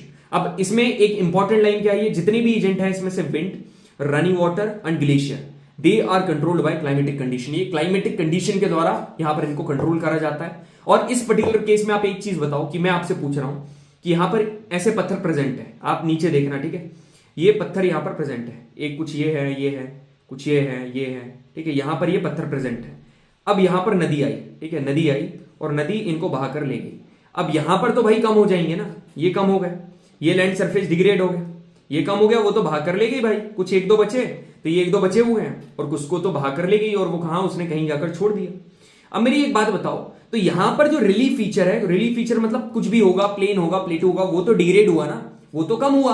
तो erosion is a degradational process, erosion is a degradational process, याद रखना, ये डिग्रेड करता है, डिग्रेड, ठीक है, डिग्रेडेशन, डिग्रेडेशन, ठीक है। अब कहीं पर जाके ये चीजों को डिपोजिट करेंगे ना, जैसे यहां डिपोजिट कर दिया, तो बस यही है, मतलब जो कंसेक्वेंस होता है, जो रिजल्ट होता है इरोशन का, उसको डिपोजिशन कहा जाता है। अब सुनो, जो मोटे मटेरियल है, जितने भी मोटे मटेरियल है, ये पहले जाकर क्या होंगे, सेटल होंगे, उसके बाद पतले वाले उसके बाद होंगे, ठीक है, जो कि यहां पर लिखा हुआ है, डिप्रेशन गेट्स फिल्ड। अब यहां पर कुछ गड्ढा वगैरह होगा, तो यहां पर तो ये भरा गया ना, गड्ढा होगा तो यहां पर तो ये भरा गया, वहां से लाकर यहां रखा गया, तो यहां पर जो यहां पर डिग्रेडेशन नहीं होगा, तो सर यहां पर होगा क्या, ये भी आप बता दो, यहां पर होगा एग्रेडेशन, यहां पर जो होगा उसको बोलते हैं एग्रेडेशन, ठीक है, एग्रेडेशन। और एक बात बताऊं, डिग्रेडेशन को डेन्यूडेशन भी कहा जाता है, इसको डेन्यूडेशन भी कहा जाता है। डेन्यूड करना मतलब स्ट्रिप ऑफ करना, लेयर बाय लेयर निकलना, इसको इरोशन कहा जाता है। और डिपोजिशन का मतलब चीजों का बढ़ना, आना, कंसेक्वेंस, ठीक है। अब जिसने, एक बात बताओ, रनिंग वाटर ने यहां से चीजों को ट्रांसफर करी थी, उसी ने यहां पर आकर डिपोजिट करा, मतलब कि जो इरोजनल एजेंट है वही यहां पर डिपोजिशनल एजेंट होता है, दैट्स इट, बात खत्म, ठीक है, खत्म, बस। अब यहां पर आकर अपन कुछ क्वेश्चन करते हैं। आप किसी हिली रीजन में क्या कर रहे थे, ट्रेवल कर रहे थे, okay, you notice a massive boulder, आपने एक बड़ा सा मैसिव बोल्डर नोटिस करा, which was loosened by heavy rains and move downhill, ठीक है। Loosened by heavy rain, loose हुआ है, लूज हुआ मतलब कि वेदरिंग हुई है, मतलब सर वेदरिंग हुई है, heavy rains. And move downhill मतलब मूव हुआ है मतलब इरोजन हुई है, डाउनहिल हुआ है मतलब मास वेस्टिंग मतलब ऊपर से नीचे भी आया है ना, तो तीनों प्रोसेस हो रही है। मतलब कौन से करेक्ट है, 1 भी है, 2 भी है, 3 भी है, तीनों के तीनों करेक्ट है। ठीक है, क्वेश्चन यहां पर देखो, consider the following statements, crystallization is a form of mechanical weathering. क्या क्रिस्टलाइजेशन मैकेनिकल वेदरिंग? बिल्कुल। देखो क्रिस्टलाइजेशन आप बोलोगे केमिस्ट्री वाला वर्ड है, मगर नहीं यार, देखो अपन फिजिकल चेंज और केमिकल चेंज पढ़ते हैं ना, उसमें क्रिस्टलाइजेशन जो है वो मेजरली हम लोग फिजिकल चेंजेस के अंदर पढ़ते हैं। जितनी भी प्रोसेस होती है, सब्लिमेशन, क्रिस्टलाइजेशन, इवेपोरेशन, फिल्ट्रेशन, ये सारी की सारी हमारी फिजिकल प्रोसेस के अंदर आती है। तो मैकेनिकल वेदरिंग का ही एक एग्जांपल है क्रिस्टलाइजेशन, इसको याद रखना। बिल्कुल सर, बिल्कुल भैया याद रखेंगे। Hydration causes granular disintegration, hydration की वजह से क्या ग्रेनुलर डिसइंटीग्रेशन होता है, क्या टूटता है क्या? आप एक बात बताओ, क्या चीजें टूटेंगी क्या हाइड्रेशन की वजह से? नहीं होती यार, अपन ने अभी एक्सपांड करने का पढ़ा है, ये चीजें नहीं होती। फ्रॉस्ट एक्शन जो है, frost action is synonymous with freeze thaw action. देखो फ्रॉस्ट एक्शन मतलब कि ये एक प्रकार की मतलब प्रोसेस है जो कि ग्लेशियर वगैरह में होती है। यहां पर फ्रॉस्ट एक्शन तभी होगा जब फ्रीज थॉ एक्शन होगा, मतलब यहां पर पर्टिकुलरली ग्लेशियर के बीच में डील करता है। और काफी पहले ये वाला सवाल पूछा हुआ है, तो आप बस इसको ऐसा कर सकते हो, जो बड़े वाले सेशन है वहां पर तो मैंने इसको समझाया भी है पहले, बाकी एज सच मेरे को नहीं लगता कि ये पूछे आपसे। बाकी याद रखो, जो फ्रॉस्ट एक्शन है ये फ्रीज थॉ एक्शन की ही वजह से होता है। फ्रीज थॉ एक्शन मतलब कि जो पर्टिकुलरली आपका ग्लेशियर है उसके वहां पर जो वेदरिंग होती है उसको फ्रीज थॉ एक्शन कहा जाता है, और वहीं जो होता है उसको फ्रॉस्ट एक्शन कहा जाता है। तो ये दोनों है, ठीक है। तो आप लगा दो इसका 1 and 3, ठीक है। Weathering, mass wasting, erosion and transportation are the indicators of which one of the following process. काय के इंडिकेटर है? डेन्यूडेशन के हैं क्या? कई लोग लगा देंगे डेन्यूडेशन के, नहीं है भाई, ये काय के हैं? डेन्यूडेशन के हैं क्या? अरे डेन्यूड होना, आपको लग रहा होगा चारों के चारों, भाई यहाँ डिपोजिशन गिवन ही नहीं है, यहाँ पर वेदरिंग गिवन है, मास वेस्टिंग गिवन है, इरोजन और ट्रांसपोर्टेशन आ रहे हैं, और ट्रांसपोर्टेशन का मतलब ही तो इरोजन होता है, मतलब कि इरोड होना, तो ये सारे के सारे डेन्यूडेशन एजेंट है। क्लियर है? बिल्कुल सर। सो जेंटलमैन देखो, मैं आपको एक चीज बता रहा हूं, जैसे यहां पर अपन जैसे पढ़ रहे हैं, यहां पर एक पर्टिकुलर स्पीड को मेंटेन करके रखना पड़ता है, क्योंकि हम लोग पूरी कोशिश करते हैं कि ज्यादा लंबा सेशन नहीं दे, क्योंकि ऑलरेडी इतना लंबा सेशन देखकर ना स्टूडेंट भाग जाते हैं। तो इसलिए हम कोशिश करते हैं कि एकदम डायरेक्ट वे में सीधी चीजें, ब्लंटली सारी चीजें यहां पर रिप्रेजेंट करने का। मगर ऑन दी अदर एंड यदि आप बैच की बातें करोगे ना, सारी चीजें काफी स्मूथ चलती हैं। And second reason is that आपका एक बहुत ही बढ़िया इंटरेक्शन होता है अपने एजुकेटर के साथ। At any point of time कभी भी आपको डाउट होता है, आप अनम्यूट करके गूगल मीट पर क्लास होती है, आप वहां पर पूछ सकते हो।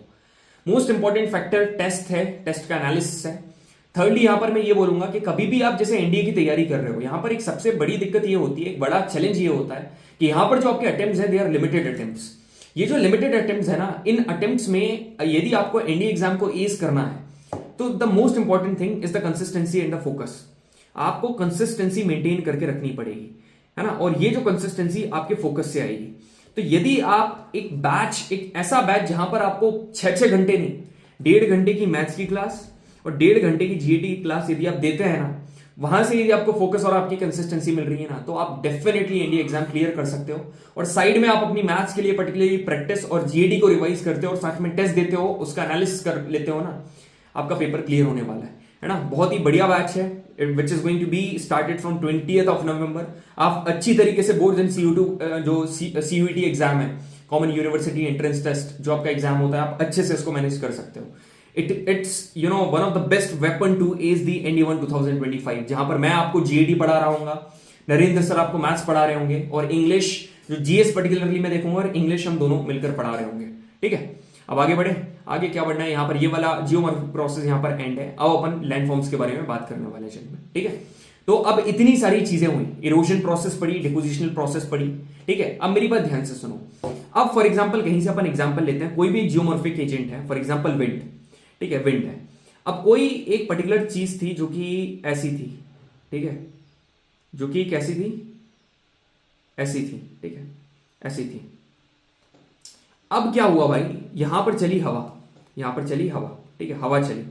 अब हवा ने, वो थी तो ऐसी, मगर उसको इरोड करके कैसा बना दिया, ऐसा, ऐसा, ये पतला हो गया। अब ये जो चीज नई बनी, यहां पर तो नया फॉर्मेशन हुआ ना, अब यहां पर जो सैंड है ये उड़कर चली गई होगी, अब ये उड़कर ये यहां आकर इकट्ठी हो गई, और यहां पर उसने कुछ ये ऐसा बना लिया स्ट्रक्चर। तो चेंज दोनों तरफ आया है, जहां पर इरोजन हुआ वहां पर भी चेंज आया है, और जहां पर डिपोजिशन हुआ वहां पर भी चेंज आया है। ठीक है, वहां पर भी कोई ना कोई लैंडफॉर्म बना है। ठीक है, तो इरोजनल एजेंट की वजह से जो लैंडफॉर्म बनता है उसको बोलते हैं landforms made by erosional agent, और जो डिपोजिशनल एजेंट की वजह से बनता है उसको क्या बोलते हैं landforms made by depositional agent. बस इन्हीं के बारे में हम लोग पढ़ने वाले हैं। अब ये जो एजेंट्स हैं इनके बारे में आपको बहुत अच्छी तरीके से यहां पर पता चलने वाला है। बस stay tuned in this particular session, each and every information you are going to get from it. ठीक है, अब यहां पर देखो जो मेजर लैंडफॉर्म्स होते हैं जिनको अपन रिलीफ फीचर कहते हैं अलग अलग प्रकार के। ठीक है, देखो रिलीफ फीचर का मतलब क्या होता है मैं आपको बताता हूं। जैसे कि आपकी प्रोफाइल होती है उसमें अलग अलग चीजें होती हैं, ठीक है, और या फिर आप अलग अलग प्रकार के, जैसे मैंने बोला कि ओवरऑल एक एकेडमी बोली मतलब डिफेंस एकेडमी, इसमें एनडीए भी आती है, इसमें ओडीए भी आती है, इसमें आईएमए भी आती है, नेवल एकेडमी भी आती है, सारी चीजें आती हैं। इसी तरीके से मैंने रिलीफ फीचर बोला ना, तो इसमें प्लेन एरिया भी आएगा, माउंटेन भी आएगा, पहाड़ जैसा भी आएगा और एकदम फ्लैट भी आएगा। अब कुछ ऐसे रीजन भी आएंगे जो कि ना ही माउंटेन है ना ही फ्लैट है, तो इनको क्या बोलेंगे प्लेटो बोलेंगे। ठीक है, दोनों का मिक्सचर है। तो बस ये अलग अलग जो रिलीफ फीचर बने हुए हैं, इसी तरह के कुछ इसी के एडिशनल कुछ लैंडफॉर्म ऐसे बनते हैं जो कि इरोजनल और डिपोजिशनल एजेंट के की देन होती है, उन्हीं के बारे में हम लोग यहां पर पढ़ने वाले हैं। ठीक है, थोड़ा सा यहां पर क्रिटिकल होता है मगर डोंट वरी जेंटलमैन, आप यहां पर यदि आपने मेहनत कर ली ना बहुत ही मजा आने वाला है। अपने पैन कॉपी उठाकर बैठ जाना, सारी चीजें यहां से नोट डाउन करते जाना और बढ़िया तरीके से ये वाले सेशन को एंजॉय करना। और फर्दर बस थोड़ी देर में सेशन खत्म होगा, जल्दी से अपन ये चीज कंप्लीट करेंगे। ठीक है, तो बस देखो स्टार्टिंग में देखो लैंडफॉर्म्स का मतलब क्या होता है, स्मॉल टू मीडियम साइज जो पार्ट होता है अर्थ के सरफेस का उसको हम लोग लैंडफॉर्म कहते हैं। मतलब अर्थ के सरफेस का पार्ट उसको लैंडफॉर्म बोलेंगे। तो small to medium size part of the surface of the earth is called landform. इसका खुद का अपना शेप होता है, साइज होता है, मटेरियल होता है। अब यदि लैंडस्केप की बात करें तो ये जो लैंडफॉर्म्स हैं ये टुगेदर कंबाइंड होकर लैंडस्केप बनाते हैं। लैंडफॉर्म टुगेदर मेकअप लैंडस्केप, और जो यहां पर जो बड़ा वाला पार्ट होता है वो क्या होता है लैंडस्केप होता है। ये आपसे एग्जाम में नहीं पूछेगा मगर आपको एकदम कंसेप्चुअल क्लैरिटी अच्छे से मिले, मैं इसलिए आपको बता रहा हूं। अब ये जो लैंडफॉर्म का फॉर्मेशन होता है ना जिनमें मेरे भाई, ये एकदम ऐसा नहीं होता कि इंस्टेंटली हो गया, इसको बहुत ज्यादा टाइम लगता है। तो लैंडफॉर्म्स का सीन ऐसा है, इनके जो चेंजेस हैं due to the actions of geomorphic agent. Landforms मतलब कि क्यों बनता है, due to the actions of the geomorphic agent. अब ये जो एक्शंस है जियोमॉर्फिक एजेंट्स में जो चेंजेस हो रहे हैं, यहां पर जो पर्टिकुलर जियोमॉर्फिक एजेंट के एक्शन की वजह से चेंजेस हो रहे हैं ना, उसकी वजह से यहां पर अलग अलग लैंडफॉर्म्स का इवोल्यूशन होता है। यहां पर नए नए लैंडफॉर्म्स बनते हैं मगर ये एक रात का काम नहीं है। ठीक है, this modification takes an involve stage, even इसमें स्टेज भी इन्वॉल्व है। अब यहां पर देखो कुछ अलग अलग प्रकार के यहां पर आपको लैंडफॉर्म्स, हम दो प्रकार के लैंडफॉर्म पढ़ेंगे, इरोजन लैंडफॉर्म और डिपोजिशन लैंडफॉर्म। मतलब कि देखो रनिंग वाटर है, रनिंग वाटर दोनों करेगा, इरोजन भी करेगा और डिपोजिशन भी करेगा। इरोड करने पर जो बनाएगा वो erosion landform made by running water, और जो डिपोजिशन करने पर बनाएगा वो क्या बोलेंगे deposition landforms made by running water. अब जैसे ग्राउंड वाटर है, ग्राउंड वाटर इरोजन भी करेगा डिपोजिशन भी करेगा, मगर जो ग्राउंड वाटर इरोड करने के बाद जो लैंडफॉर्म बनाएगा उसको इरोजनल लैंडफॉर्म बोलेंगे। मगर ऐसा जो ग्राउंड वाटर जो कि डिपोजिशन करने के बाद लैंडफॉर्म बनाएगा उसको डिपोजिशनल एजेंट बोल। Same with the glacier, same with the wind, same with the sea waves. I hope चीजें क्लियर हो गई होंगी। ठीक है, अब आगे बढ़ते हैं। यहां पर देखो आपको तीन प्रकार की स्ट्रीम देखने को मिल रही है। ये है यूथ, ठीक है, ये है यूथ, आपको क्लियरली यहां पर एकदम वैली टाइप का दिख रहा है एकदम। ठीक है, वैली आपको यहां पर दिख रही है। फिर यहां पर आता है मेच्योर, ठीक है, मेच्योर, और यहां पर आती है ओल्ड। ठीक है, ये यहां पर आपको दिख रही है, ये एकदम वी शेप्ड वैली आपको दिख रही होगी, है ना, एक वी शेप की ऐसे करके ये वी शेप्ड वैली आपको दिख रही होगी। यहां पर आपको हल्का सा टर्न दिख रहा होगा ऐसा करके, ये टर्न के अलोंग रिवर मूव कर रही है, और यहां पर एक ऐसा कर्व दिख रहा होगा। ये क्या चीज है अपन वो बात करने वाले हैं। ठीक है, इन्हीं के बारे में हम लोग बात करने वाले हैं। तो पहले अपन रनिंग वाटर के बारे में बात करेंगे। ठीक है, रनिंग वाटर क्या होता है पहले वो तो पता चले, उसके बाद ही तो उसके लैंडफॉर्म पढ़ेंगे ना। तो पहले अपन रनिंग वाटर पढ़ेंगे, जैसे रनिंग वाटर पढ़ा, फिर उसके इरोजन लैंडफॉर्म, फिर उसके डिपोजिशन लैंडफॉर्म। पहले ग्राउंड वाटर पढ़ा, उसके लैंडफॉर्म्स, उसके डिपोजिशन लैंडफॉर्म। अब ग्लेशियर पढ़ा, उसके इरोजन लैंडफॉर्म्स पढ़ेंगे, फिर उसके डिपोजिशन लैंडफॉर्म पढ़ेंगे। इस तरीके से सेशन कंप्लीट करेंगे। अब रनिंग वाटर देखो तीन प्रकार से डिवाइडेड है। Youth running water, running water जो नदियां बहती है ना उनको तीन कैटेगरी में डिवाइड करते हैं। एक होता है यूथ, एक होता है मेच्योर, और एक होता है ओल्ड। यूथ, मेच्योर और ओल्ड। ठीक है, यहां पर जो आपकी शैलो वी शेप्ड वैली है ना, ये जो यूथ स्टेज में क्या आती है शैलो वी शेप्ड वैली, और यहां पर एज सच अच्छा खासा इंटीग्रेशन नहीं होता, यहां पर पोर इंटीग्रेशन होता है। मगर मेच्योर की बात करेंगे तो यहां पर डीप वी शेप वैली बनती है। यूथ में जब नई नई होती है तो ज्यादा गहरी नहीं होती, मगर जब मेच्योर होती है तब डीप वी शेप्ड वैली बनती है, और यहां पर अच्छा खासा इंटीग्रेशन हो जाता है। मेच्योर स्टेज में अच्छा खासा इंटीग्रेशन भी होगा और यहां पर डीप वी शेप्ड वैली बनती है ना, डीप वी शेप वैली और इंटीग्रेशन अच्छा होगा। अब ओल्ड की बात करेंगे ना तो यहां पर क्या छोटी छोटी ट्रिब्यूटरीज बढ़ जाती हैं विद जेंटल ग्रेडियंट। देखो ग्रेडियंट का मतलब होता है स्लोप, ग्रेडियंट का मतलब होता है स्लोप। ठीक है, इसको बोलेंगे स्लोप।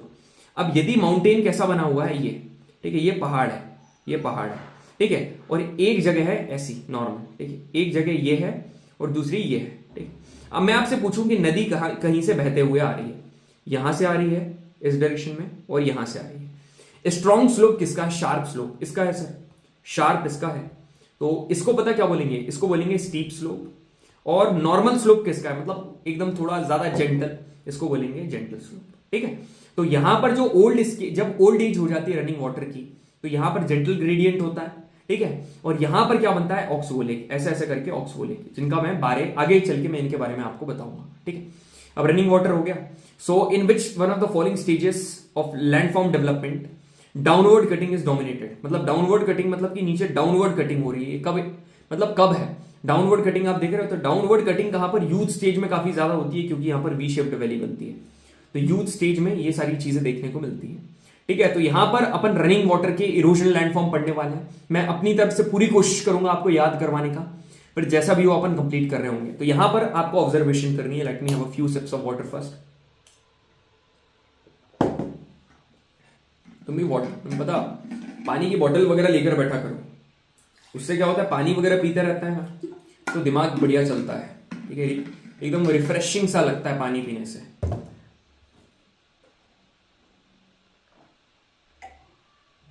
पानी की जगह और कुछ लेकर मत बैठ जाना फिर तो होगी पढ़ाई, है ना। अब देखो, और कुछ मतलब चाय कॉफी, मतलब ऐसा तुम गलत समझने लगे हो यार, क्या भाई। देखो ये है, देखो ये क्या दिख रही है सर? ये है वी शेप की वैली, सीधे समझ में आ रहा है, ये है वी शेप्ड वैली, ठीक है। यहां दूसरी वाली इमेज से आप क्या देख सकते हो कि यहां पर जो लेंथ है वही यहां पर है, ठीक है, और यहां पर आपको ऐसा दिख रहा होगा, ये ऐसा उठा, ये ऐसे दूर जा रहा है, ठीक है। ये ऊपर से क्या है, यहां से क्या है, वाइड है, ये देखो यहां से वाइड है, और यहां से क्या है, यहां से पतला है। समझ में आया? दिख रहे हो? बिल्कुल सर, ये वी शेप्ड वैली है। अब इसके बाद क्या है, इसके बाद जो यहां पर बन रहा है ना, इसको बोलते हैं कैनन्स, कैनन्स। और यहां पर जो बन रहा है ना, इसको कैनन्स नहीं बच्चे, इसको बोलते हैं गॉर्जेस, इसको बोलते हैं गॉर्ज, गॉर्जेस, और इसको बोलते हैं कैनन्स, ठीक है, कैनन्स। अब क्या होता है मैं आपको समझाने वाला हूं, ठीक है। देखो वी शेप्ड वैली तो आपको पता है, ठीक है, तो पहले अपन वी शेप्ड वैली के बारे में बात करने वाले हैं कि बनती कैसे वी शेप्ड वैली। तो यहां पर देखो ये क्या है कि ये जो सरफेस है, ये जो मिट्टी है, ठीक है, इस मिट्टी के ऊपर से पानी बह रहा है, आपको सीधे समझ में आ रहा है, मिट्टी के ऊपर से पानी बह रहा है। अब ये क्या करेगा, पानी को लेकर चला जाएगा, ठीक है, पानी को लेकर चला जाएगा। तो जो मिट्टी के ऊपर पानी बह रहा है ना, इसको हम लोग यहां पर जो ओवरऑल चीजें हो रही है, यहां पर जो बनेगा ना, इसको बोलते हैं रिल्स, इसको बोलते हैं रिल्स। जब ये जो रिल्स और ज्यादा डीपन हो जाती है, वाइडन हो जाती है, लेंथन हो जाती है, और ज्यादा डीप हो जाती है, ठीक है, इसकी लेंथ बढ़ जाती है, ठीक है, ये और ज्यादा वाइड हो जाती है, तो रिल्स के बाद ये क्या बना लेती है, ये बना लेती है गली, ठीक है, ये बना लेगी गली। अब गली के बाद फाइनली ये और आगे चल के क्या बना लेती है, वी शेप्ड वैली। तो ऐसे करके वी शेप्ड वैली बनती है, ठीक है। तो समझ में आया आप सभी को? बिल्कुल सर समझ में आया। अब यहां पर देखो वी शेप्ड वैली क्लियर है। Now gentleman if you look at the gorge, gorge का सीन ऐसा है कि ये एक स्टीप स्लोप है, ठीक है, स्टीप स्लोप, जिसमें इसकी जो विड्थ है ना, टॉप में और बॉटम में दोनों में इक्वल है। मगर कैनन्स की बात करोगे तो टॉप में जो उसकी विड्थ है वही विड्थ नीचे नहीं है, वही विड्थ बॉटम में नहीं है, बॉटम में कम है, टॉप में ज्यादा है। तो अपन यहां पर उसकी बात करने वाले हैं, यहां पर ध्यान से सुनना।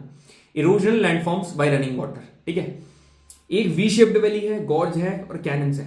गॉर्ज के केस में यहां पर सीन ऐसा है कि they are very steep straight slope. अभी मैंने बताया जैसे एकदम स्ट्रेट स्लोप ऐसा था ना, and width equal at the top and the bottom. मगर कैनन्स की बात करोगे तो स्टीप स्टैप लाइक स्लोप है, वाइडर एट द टॉप। मतलब तुम खुद देखो, तुम्हारे को ये कैसा दिख रहा है, यहां पर जो है ये कैसा दिख रहा है आपको, ऐसे स्टैप नजर आ रही, ऐसे ऐसे, मतलब ऐसे ये यहां पर भी ये तो ये स्टीप स्टैप लाइक स्लोप है, काय का इसको कहा जाता है कैनन्स, ठीक है, इसको हम लोग बोलते हैं कैनन्स। याद रखना ये जो गॉर्जेस है ना, they are made up of the hard rocks, और कैनन्स हैं ये सेडिमेंट्री रॉक्स से बनते हैं, ठीक है। Canyons are made up of sedimentary rocks and gorges are made up of the hard rocks. अब दूसरा क्या होता है, प्लंज पूल्स और पॉट होल्स। अब ये जैसे आपको ये होल्स दिख रहे हैं, यहां पर आप देखो ये होल्स दिख रहे हैं, ये होल है पूरा का पूरा। अब ये बना कैसे, पता, प्लंज पूल कैसे ये हुआ। अब यहां पर क्या आया, पानी, ठीक है, यहां पर पानी आया, अब यहां पर जब पानी आया तो इसके अंदर बहुत सारे पेबल्स प्रेजेंट है, ये अलग अलग प्रकार के पेबल्स टुकड़े प्रेजेंट है।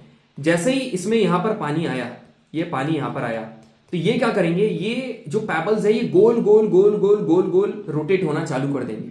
तो पॉट होल्स और प्लंज होल्स में क्या होता है, जो रॉक्स, पेबल्स और बोल्डर्स हैं इनका एब्रेशन होता है, मतलब ये सारे यहां पर आकर डिपोजिट मतलब इरोड होता है, मतलब यहां से निकल जाता है। पहले क्या होगा, इनका सर्कुलर रोटेशन होगा फ्लोइंग वाटर की वजह से, और फिर यहां से निकलने के बाद ना ये जगह पहले ऐसा था मगर गोल गोल निकल के घूमने के बाद ये खाली हो गया, अब यहां पर बन गया गड्ढा।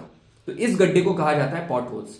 अब यही सेम चीज यदि वाटरफॉल के नीचे बनी हुई है, यही सेम चीज यदि ऐसे वाटरफॉल के नीचे बनी हुई है, तो उसको हम क्या बोलेंगे, उसको बोलेंगे plunge pool. It's called plunge pool. So if the potholes is formed, if the potholes are formed at the foot of waterfall, तो लार्ज पॉटहोल्स जो कि डीप और वाइड होते हैं उनको प्लंज पूल कहा जाता है। ठीक है, फिर ये वाला रीजन आपको दिख रहा है इंसाइज्ड मेंडर।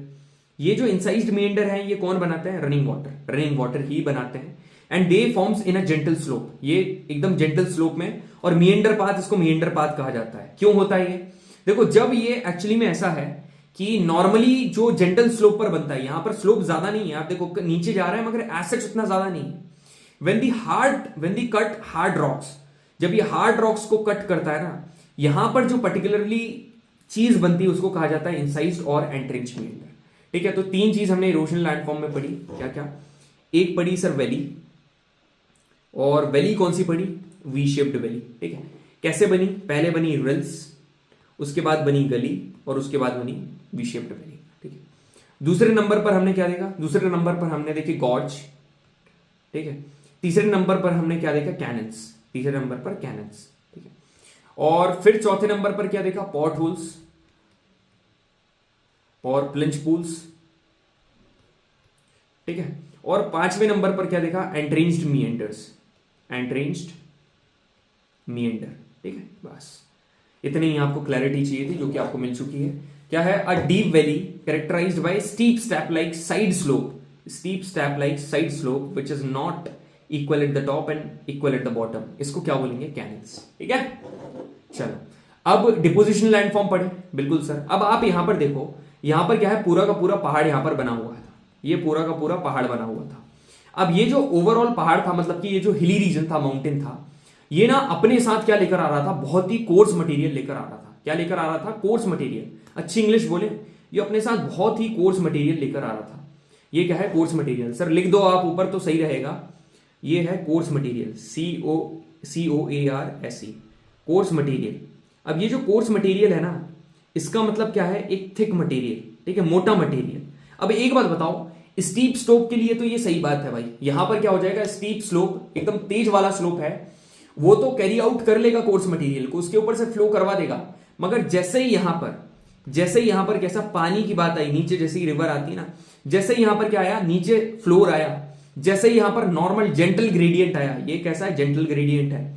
अब ये जो जेंटल ग्रेडियंट जैसे ही आया, इस जेंटल ग्रेडियंट की वजह से यहां पर क्या होगा, जितना भी ये जो कोर्स मटेरियल है ये पूरा आकर इकट्ठा हो जाएगा, ये पूरा आकर इकट्ठा हो जाएगा और यहां पर एक कोन शेप का स्ट्रक्चर बना लेगा, जिसको बोलते हैं एलुवियल फैंस। ठीक है, ये बोलते हैं एलुवियल फैंस। क्लियर है सभी को। अब जो यहां पर जो हॉट और ह्यूमिड क्लाइमेट्स होते हैं ना, ह्यूमिड वाले एरिया में जो कोन्स बनते हैं वो कौन से, लो कोन्स होते हैं, लो कोन्स। और हाई कोन्स दूसरी जगह में बनता है। जो लो कोन्स है वो ह्यूमिड रीजन में बनेंगे, बस ये चीज याद रखना। अब रही बात डेल्टा की, तो यहां पर ये रिवर्स भी लेकर आती हैं, मगर ये अलग कैसे है एलुवियल फैन से। यहां पर ना ये ऐसा है कि they will not wait for कि यहां पर ग्रेडियंट का चेंज हो। Without the change in the gradient, जितनी भी रिवर्स अपना जो मटेरियल लेकर आ रही हैं दूर दूर से, ये रिवर्स हैं, ये अपने साथ मटेरियल लेकर आ रही हैं, तो रिवर्स में जाने से पहले जितना भी गाढ़ा मटेरियल है, कोर्स मटेरियल है, यहां पर क्या कर देंगे, डिपोजिट कर देंगे। ये कर दिया डिपोजिट, और अलग अलग चैनल में डिवाइड हो जाती है। इनको क्या कहा जाता है, डेल्टा। यहां पर जो ओवरऑल ये बन रहा है ना, इसको डेल्टा कहा जाता है। तो जो कोर्स मटेरियल है, कोर्स मटेरियल, ये कोर्स मटेरियल यहां पर आकर क्या हो जाता है, डिपोजिट हो जाता है। Deposit before the sea, deposit before the sea. ठीक है, बिफोर द सी। और जो सैंड सिल्ट क्ले है ना, वो अंदर सी के अंदर चले जाते हैं। फिर तीसरा है फ्लड प्लेन, मतलब ये जो नदी आ रही है ना, ये अपने साथ क्या लेकर आएगी, बहुत सारे पार्टिकल्स लेकर आएगी, बहुत सारी चीजें लेकर आएगी। ये जब इसके साइड में डिपोजिट हो जाते हैं ना, साइड में यहां पर क्या हुआ, डिपोजिट हो गए, जब साइड में डिपोजिट हुए तो ये क्या बना लेते हैं, फ्लड प्लेन्स। इनको कहा जाता है फ्लड के प्लेन्स, ठीक है, they are called flood plains. Now listen, जब इरोजन होगा तो वी शेप्ड वैली बनेगा, जब डिपोजिशन होगा तो फ्लड प्लेन्स बनेंगे। बस दोनों में अंतर बता रहा हूं आपको। चौथा होता है मिएंडर पाथ। देखो यहां पर क्या है, ये एक्चुअली एग्जैक्टली में लैंडफॉर्म नहीं है, मगर एक चैनल का पैटर्न है, ठीक है, चैनल का पैटर्न है। कैसे, ये पूरा घूमते घूमते ऐसे ऐसे करते घूमते आ रहा है ना। और ये क्यों हुआ पता, क्योंकि देखो जब ये रिवर आ रही थी ना, तो इसने क्या करा, यहां पर कुछ चीजें ऐसे ये टर्न क्यों आया, क्योंकि यहां पर चीजें डिपोजिट हो गई, ये यहां पर सारी चीजें डिपोजिट हो गई। जब यहां पर डिपोजिट हो गई, ऑरेंज वाला एरिया डिपोजिट हो गया, तो यहां से वो फ्लो ही नहीं कर सकता ना, वो तो फ्लो ही नहीं करेगा। वो क्या, फिर यहां से पानी निकलेगा ना, यहां से पानी निकलेगा, समझे, बस यही है। अब ये जो मिएंडर पाथ है, जब ये जो शार्प है ना, जब कुछ ज्यादा ही वैसा हो जाता है, ज्यादा डिपोजिशन हो जाता है ना, उसकी वजह से ये कट होकर ऐसा बना लेता है, जिसको ऑक्सबो लेक बोलता है, जिसको ऑक्सबो लेक। क्लियर है, चलो भाई, ठीक है। अब पढ़ते हैं ग्राउंड वाटर। तो इसके हमने क्या क्या पार्ट पढ़े, एलिवियल फेंस, यहां पर लिखे बिल्कुल सर। पहले हमने देखा एलिवियल फेंस, ठीक है, ज्यादा डीप में नहीं पढ़ना है, बस ऊपर ऊपर। एलिवियल फेंस, दूसरे पे हमने देखा डेल्टा, ठीक है, तीसरे पे हमने देखे फ्लड प्लेन्स, फ्लड प्लेन्स, चौथे पे हमने क्या देखा, मिएंडर, ये वाला मिएंडर, ठीक है, ये है मिएंडर। और वो एंट्रेंज मिएंडर अलग था, ये मिएंडर है, और ये मिएंडर आगे चल के क्या बनाएगा, ऑक्सबो लेक, ऑक्सबो लेक, ठीक है। याद हो गया, बिल्कुल सर, याद हो गया।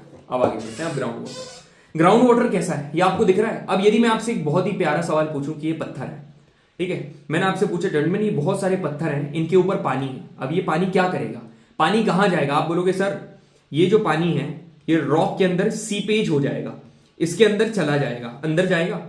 अब यदि अपन बहुत सारे रॉक्स की बात करें और ढेर सारे पानी की बात करें, तो ये पूरा अंदर जाएगा।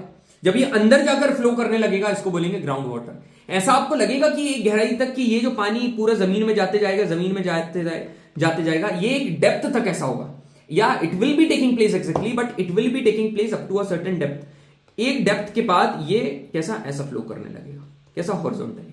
समझ में आया। तो स्टार्टिंग में ये कैसा फ्लो कर रहा है, ऐसा, फिर ये ऐसा फ्लो करने लगेगा। अब मेरी बात ध्यान से सुनना, ये जो ग्राउंड वाटर है, इन्हीं के बारे में हम लोग पढ़ने वाले हैं बढ़िया तरीके से। ग्राउंड वाटर क्या होता है, water percolate well in the jointed and cracked rocks. जो भी जॉइंटेड और क्रैक्ड रॉक्स हैं, इसमें पानी अच्छी तरीके से परकुलेट हो जाता है, मतलब एकदम रिसा जाता है।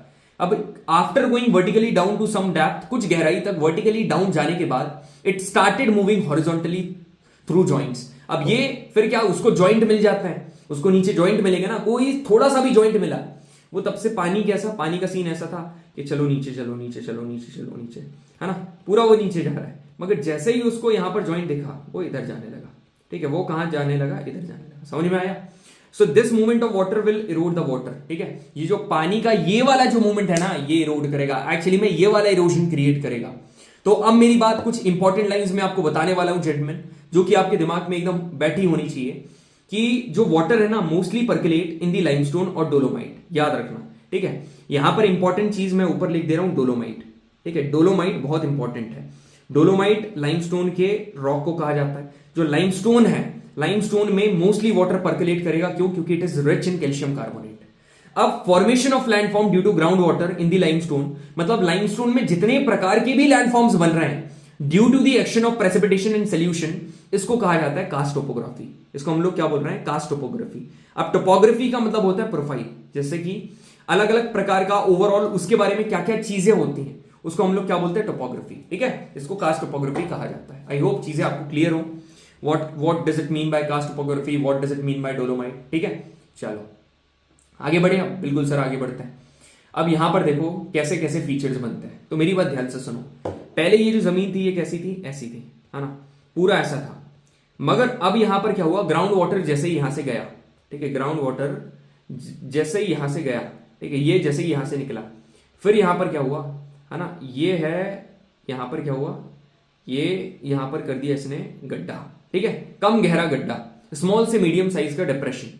तो यहां पर जो एक्चुअली में चीज हो रही है ना, स्मॉल से मीडियम साइज का डिप्रेशन मतलब शैलो होल्स, ठीक है, ये है शैलो होल्स। शैलो होल्स क्या होते हैं, small to medium size rounded shallow depression, इनको कहा जाता है शैलो होल्स। अब यही चीज यदि और नीचे चली गई, मतलब एक ऐसा छन्नी प्रकार का शेप बन गया, मतलब इसकी जो ओपनिंग है वो सर्कुलर है, आपको समझ में आ रही है, मगर जो एंडिंग है वो फनल शेप की, इसको ये सिंक टाइप का दिख रहा है ना, जैसे घर में सिंक होती है, इनको कहा जाता है सिंक होल्स। इनको हम लोग क्या बोलते हैं, इनको बोलते हैं sinkholes. It's called sinkhole. क्या, इनकी जो ओपनिंग है वो सर्कुलर है और एंडिंग फनल शेप की है, ठीक है। अब यदि मैं आपसे बोलूं ये जो एरिया है ये टूट जाए, ये टूट जाए, तो अब क्या बन जाएगा, कोलैप्स सिंक होल्स, और इसको कहा जाता है डोलाइन, जो कि बहुत इंपॉर्टेंट है। एक है डोलोमाइट। डोलोमाइट क्या होता है, डोलोमाइट लाइमस्टोन के रॉक को कहा जाता है जहां पर क्या होता है, मेजरली यहां पर पानी पर्कुलेट कर जाता है। सेकेंडली यहां पर डोलाइन। डोलाइन का मतलब होता है कोलैप्स सिंक होल्स, जो टूटे हुए सिंक होल्स होते हैं उनको क्या बोलते हैं, डोलाइन, ठीक है। ये क्या है, ये आपको दिख रहा है, ये क्या है, शैलो होल्स है, सिंक होल्स है, सिंक होल्स है, ठीक है। अब है लैपीस, ये इंपॉर्टेंट है भाई लैपीस, ठीक है। लैपीस कैसे इंपॉर्टेंट है, देखो ये लाइमस्टोन रॉक ना, ये पूरा ऐसा था भाई, मैं आपको बता रहा हूं, ये तो बाद में ऐसा हुआ, ठीक है, बाद में सिर्फ ऐसा हुआ है ना, बाद में ऐसा हुआ, पहले पता ये कैसा था,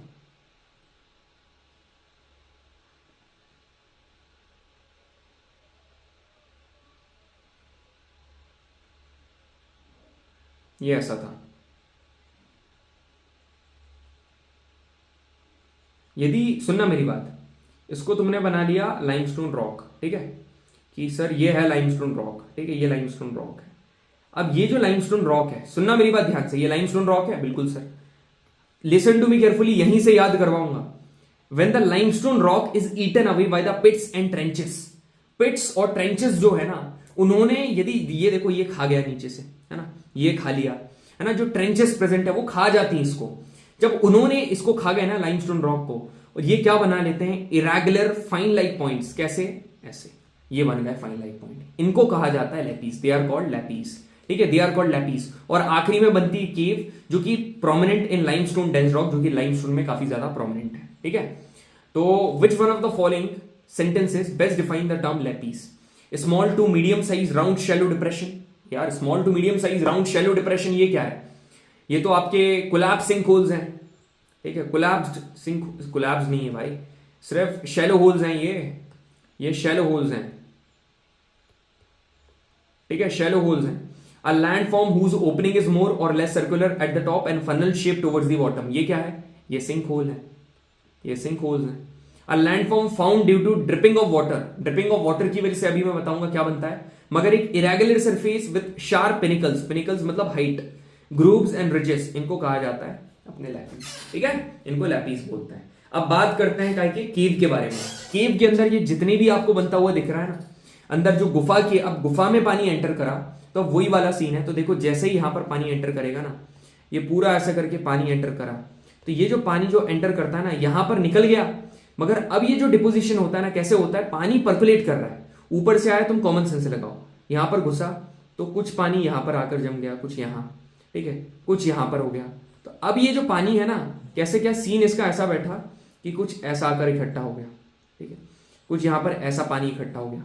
तो जो ऊपर आपको लटकता हुआ दिख रहा है ना, इसको बोलते हैं stalactite.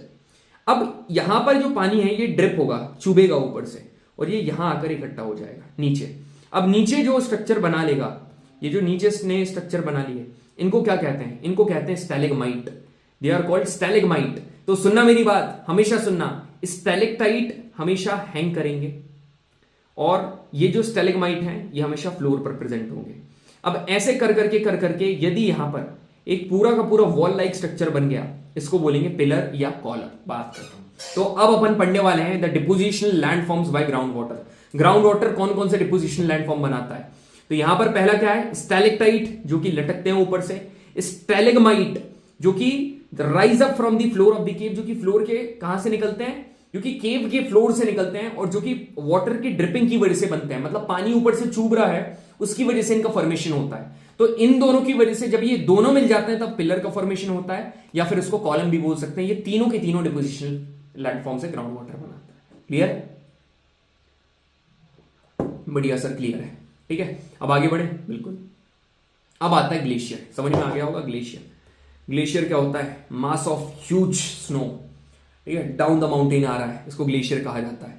So mass of rice moving as sheet over the land और down the slope of the mountains are called glacier, इसको ग्लेशियर कहा जाता है। और ये जो ग्लेशियर ऊपर से नीचे आता है ना, ये फोर्स ऑफ ग्रेविटी की वजह से आता है, और इसका जो इरोजन है, मतलब इसका इरोजन ना, यहां पर लिखी दो, इसका जो इरोजन है ये भाई, ये होता है खतरनाक, ठीक है, एकदम खतरनाक होता है। क्यों? क्योंकि इतना खतरनाक क्योंकि यहां पर जो ग्लेशियर बहता है ना, तो ये लगाता है friction, because of the friction by the weight of the ice. Ice का वजन इतना भारी होता है मेरे भाई कि जब वो ऐसा फ्रिक्शन लगाता है ना, उन दोनों के बीच में फ्रिक्शन, वो चीजों को इरोड करते हुए निकलता है, पूरा चीरते हुए एकदम इरोड करते हुए एकदम खुदराते हुए सारी चीजें लेकर चला जाता है। तो वही चीज है। अब बनाता क्या है फिर? अलग अलग चीजें अपन देखेंगे, तो मेरी बात ध्यान से सुनना। देखो यहां पर आपको एक माउंटेन लाइक स्ट्रक्चर दिख रहा है और ये उसकी कुछ साइड्स दिख रही हैं, ठीक है।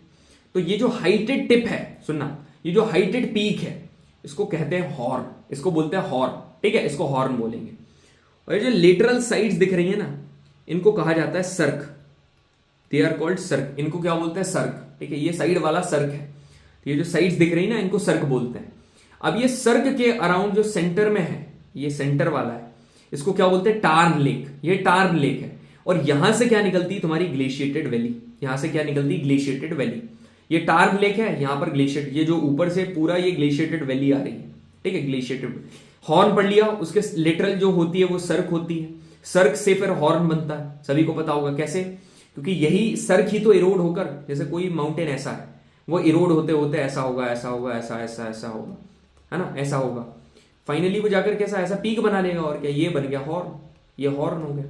और जो उसकी लिटरल साइड है, ऐसा कर करके जो लिटरल साइड है, ये क्या है? ये उसका सर्क है, ठीक है। समझ में आया? बिल्कुल सर। आगे बढ़े, बिल्कुल। ये देखो, सो जेंटलमैन, तीन चीजें हैं, मतलब तीन are the major erosional landforms by the glacier. Glacier तीन मेजर इरोजनल लैंडफॉर्म बनाता है ना। एक होता है सर्क, ठीक है, एक होता है हॉर्न, और एक होता है ग्लेशिएटेड वैली, ठीक है। सर्क क्या है? At the head of the glacier valley, जो कि ग्लेशियर वैली के हेड पर प्रेजेंट होता है, गहरा होता है, लंबा होता है, वाइड होता है, और जो कि ट्रफ और बेसिन पर प्रेजेंट है। ट्रफ मतलब समझ रहे हो? ट्रफ मतलब एक होती है हाइट, और जो कि यहां पर प्रेजेंट है, इसको ट्रफ बोलते हैं। ये तो क्रस्ट है ना, ऊपर वाला देखो, ये जो ऊपर वाला रीजन है, ये जो ऊपर वाला रीजन है, ये है क्रेस्ट, और जो नीचे वाला रीजन है, इसको क्या बोलेंगे? इसको बोलेंगे ट्रफ। तो बस ऐसे ही करके बनता है। So high peak of the mountains, है ना, ये क्या है? हॉर्न है। और ये किसकी वजह से बनते हैं? सर्क का इरोजन होता है, form due to the headward erosion of the cirque wall. जो सर्क की वॉल है ना, इसका इरोजन होते होते वो पीक बना लेती है, जिसको हॉर्न बोलते हैं। तो सर्क से हॉर्न बनता है। और सर्क के अराउंड क्या देखने को मिलता है? टार्न लेक, ठीक है, टार्न लेक। अब यहां पर देखो, जो ग्लेशिएटेड वैली है, जो कि ट्रफ पे प्रेजेंट होती है, यहां पर देखो, मैंने तुमको क्या बताया था, इसके अराउंड एक लेक है, ये ट्रफ है, और यहां पर ये लेक है ना। क्रेस्ट क्या है? तुम देखो, ये है क्रेस्ट, और यहां पर क्या है? ये पूरा है ट्रफ, ये है ट्रफ। तो ट्रफ पर टार्न भी प्रेजेंट है और सर्क भी प्रेजेंट है। तो उसी ट्रफ पर क्या है? सर्क की वॉल है, उसके साइड में टार्न लेक प्रेजेंट है, ठीक है।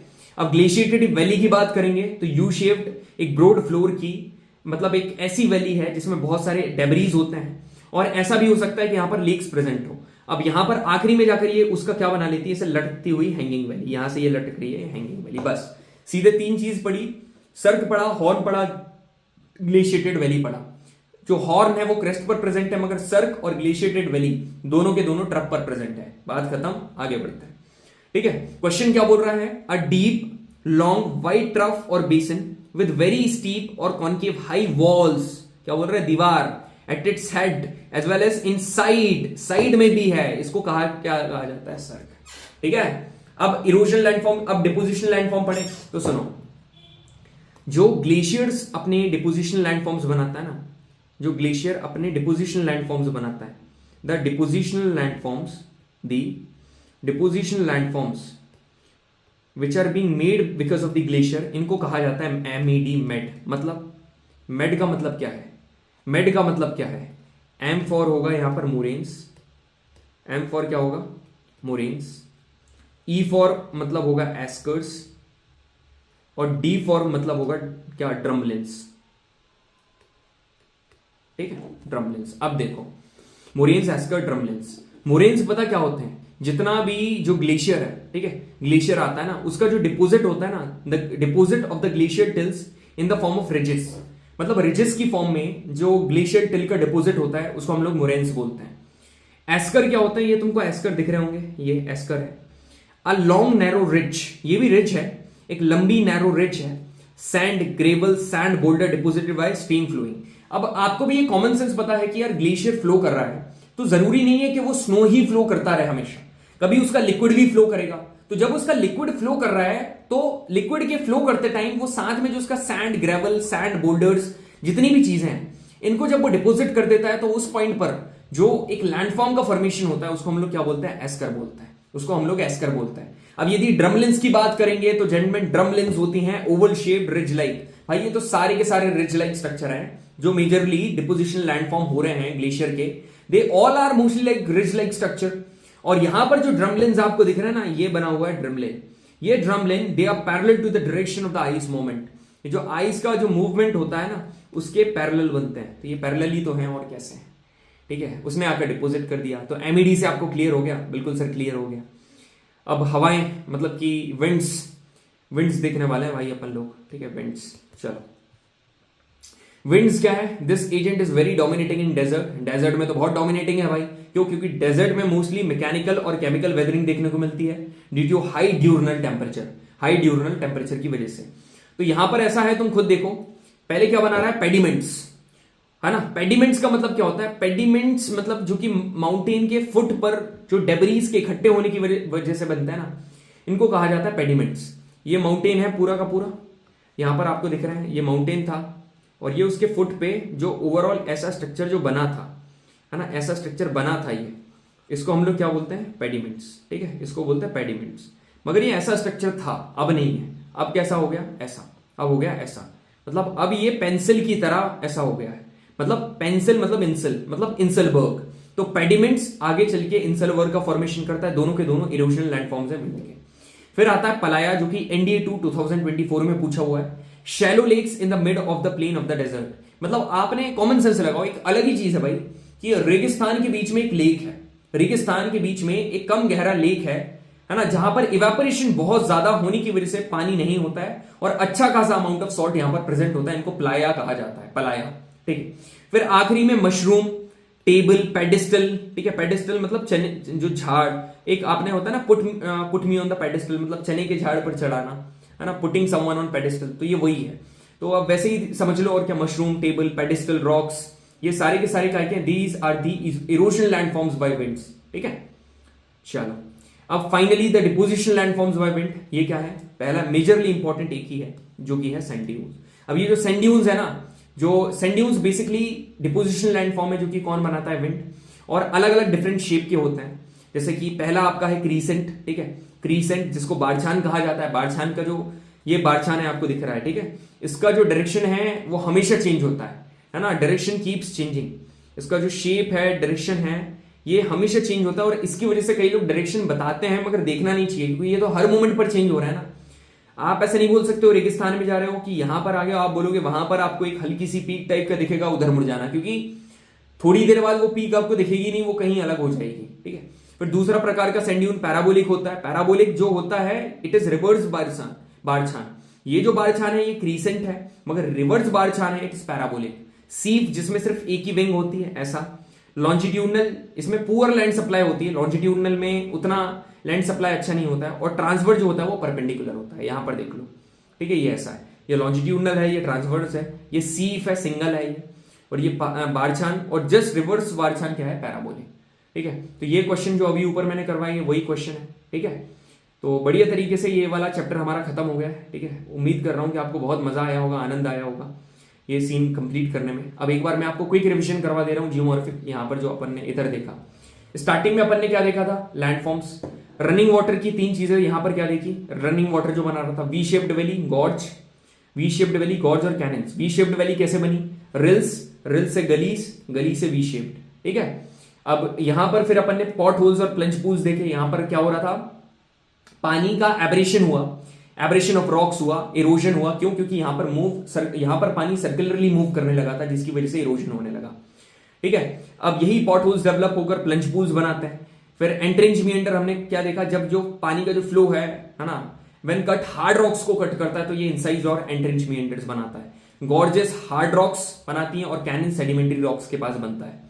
फिर हमने क्या देखा था? फिर हमने डिपोजिशन लैंडफॉर्म्स देखे थे रनिंग वाटर के, alluvial fans, delta, flood plains, meander और ऑक्सबो लेक, ठीक है। इसके बाद ग्राउंड वाटर के ऊपर आते हैं। ग्राउंड वाटर काफी सिंपल था, जिसमें डोलोमाइट मतलब लाइमस्टोन रॉक और कास्ट टोपोग्राफी मतलब जो कि ऐसी टोपोग्राफी जो कि ग्राउंड वाटर जब लाइमस्टोन में एक्शन करता है उसकी वजह से जो बनती है उसको अपन कास्ट टोपोग्राफी बोलते हैं।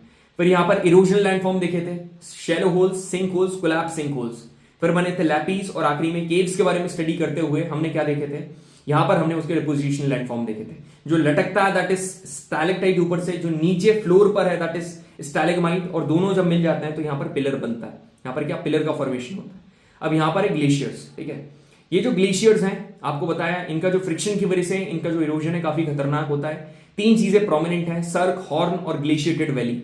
सर्क के साइड में आपको यहां पर टान लेक देखने को मिलेगा, ठीक है। और हॉर्न मैंने आपको ऑलरेडी बता दिया है, एक पीक है उसको हॉर्न बोलते हैं। सिर्फ हॉर्न ही है जो कि क्रस्ट पर प्रेजेंट होगा, बाकी ट्रफ पर सर्क और ग्लेशिएटेड वैली यहां पर प्रेजेंट होती है। और हैंगिंग वैली भी एक तरीके से ग्लेशिएटेड वैली का एक्सटेंडेड पोर्शन है। उसके बाद अपन ने यहां पर डिपोजिशनल एजेंट्स देखे थे, मतलब डिपोजिशनल एजेंट्स की वजह से बनने वाले डिपोजिशनल लैंडफॉर्म्स देखे थे। मैड मतलब मोरेन्स, एस्कर, ड्रमलिन्स, और सैंड वगैरह तो मैंने अभी आपको बताई दी है। तो उम्मीद कर रहा हूं आपको बढ़िया मजा आ गया होगा सेशन कंप्लीट करने में। जेंटलमैन, इसी तरीके से आपको पूरा सिलेबस पर्सनल गाइडेंस पढ़ना है, सारी चीजें एकदम फुल फ्लैश फोकस वे में सारी चीजें कंप्लीट करनी है। तो जितना पैसा आप अपनी आउटफिट के ऊपर देते हो, ट्रिप के ऊपर देते हो, उतना पैसा आप अपने फास्टेग बैच को देकर आप अपनी तैयारी को एक अलग लेवल पर पहुंचा सकते हो। So gentleman, it was a nice, amazing, incredible session with you. काफी काम तरीके से मैंने पूरी जियोमॉर्फोलॉजी को कंप्लीट करा, मगर जोश was at the next level. उम्मीद कर रहा हूं आपको मजा आया होगा मेरे से पढ़ने में। मैं बोलने वाला था मेरे को पढ़ाने में मजा आया होगा। ठीक है, चलो बढ़िया है भाई, थैंक यू वेरी मच। ठीक है, जय हिंद।